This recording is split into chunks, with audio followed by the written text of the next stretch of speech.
Trump, Rússia e Ucrânia trazem paz através de trocas de território. Related just because you mentioned the elusive peace in Ukraine. Right. Who is holding up this Ukraine ceasefire summit? Is it Putin or is it Zelensky? Well, I think it's that one is, as you know, we've been working on a lot of these deals. We've closed every single one of them all throughout the world, and that's the last of them. And they're losing, Peter, about 6, maybe even 7,000 soldiers every single week. Russia, as you know, lost almost 25,000 over the last month and a half, and Ukraine lost just a small number, fewer. It's a lot of people are dying, and I think we're getting very close. And we're going to be announcing later on. We're going to have a meeting with Russia. We'll start off with Russia. And we'll announce a location. I think the location will be a very popular one for a lot of reasons. But we'll be announcing that a little bit later. I just don't want to do it now because of the importance of what we just did. They're losing, Peter, about 6, maybe even 7,000 soldiers every single week. Russia, as you know, lost almost 25,000 over the last month and a half. And Ukraine lost just a small number, fewer. It's a lot of people are dying, and I think we're getting very close. And we're going to be announcing later on. We're going to have a meeting with Russia. We'll start off with Russia, and we'll announce a location. I think the location will be a very popular one for a lot of reasons. But we'll be announcing that a little bit later. I just don't want to do it now because of the importance of what we just did. And I completely understand. Yeah, please, go ahead. Hasn't figured out by now, in years of war, how to deal with you and to deal with Putin without needing permission to make concessions from his parliament or from a national referendum. Well, he's going out and getting what he needs. You know, he's not authorized to do certain things. I said, well, you're going to have to get it fast because, you know, we're getting very close to a deal. And he's doing that, and he's working with the European nations, and they're terrific people, terrific leaders, NATO. And as you know, I became very friendly with them. They agreed to go from 2% to 5%, 2% that they didn't pay to 5% that they've already paid.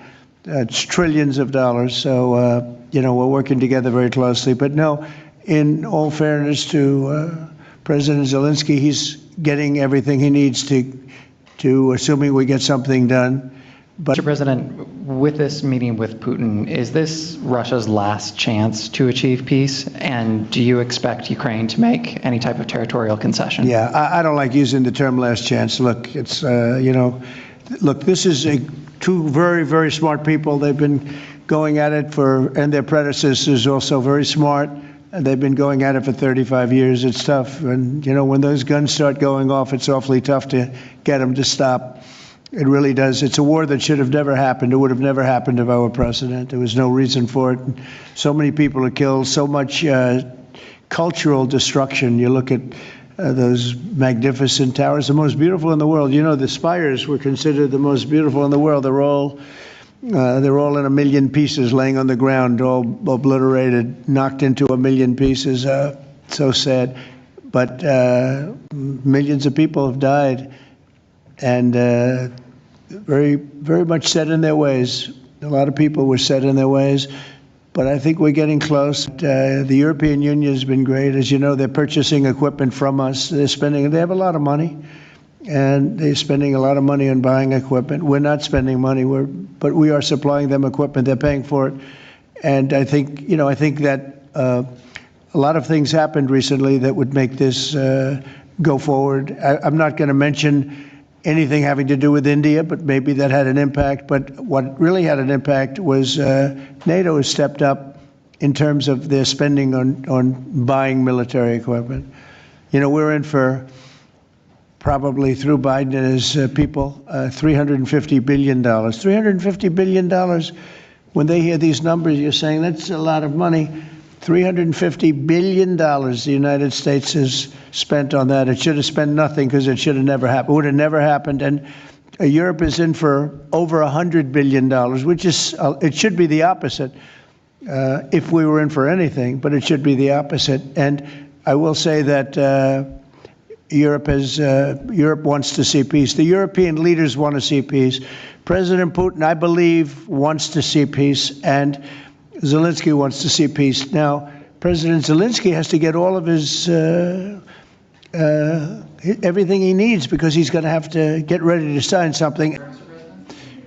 Well, you're looking at territory that's been fought over for 3.5 years with, a lot of Russians have died, a lot of Ukrainians have died.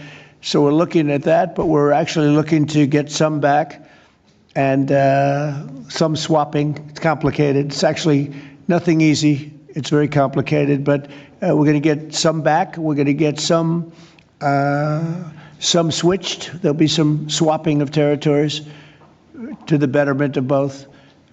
And but we'll be talking about that either later or tomorrow or whatever. To ask you, have you spoken to Russian President Putin yet? And would you go to Russia or Ukraine? And what exactly would you say to him? We'll be announcing a location in maybe a little while, and I think you'll be very happy. We'll see what happens, right? All we can do is do our best. We've been working on this one for a long time. This is a very complicated one also. This was extremely complicated, but we made it less complicated, and we had two very brilliant people on my right and my left. They understood what was at stake. I think if it didn't get done now, it might have never gotten done. So this is the same, very similar with Ukraine. It became more and more complicated as time went on. It was simple at the beginning. It wasn't going to happen, but it became more and more complicated. But I think we're getting close. Yes, ma'am. Yes, go ahead, please. Could the location for the summit be Italy? Location. Oh, I will give it to you very soon. Honestly, I don't want to do anything. These guys, I don't want to do anything where that's like, because this is a bigger story than a location. A location's good. I'm a real estate person. I know about a location. But there's nothing to compete with this in terms of what we're doing today. It's just such a great achievement for these two.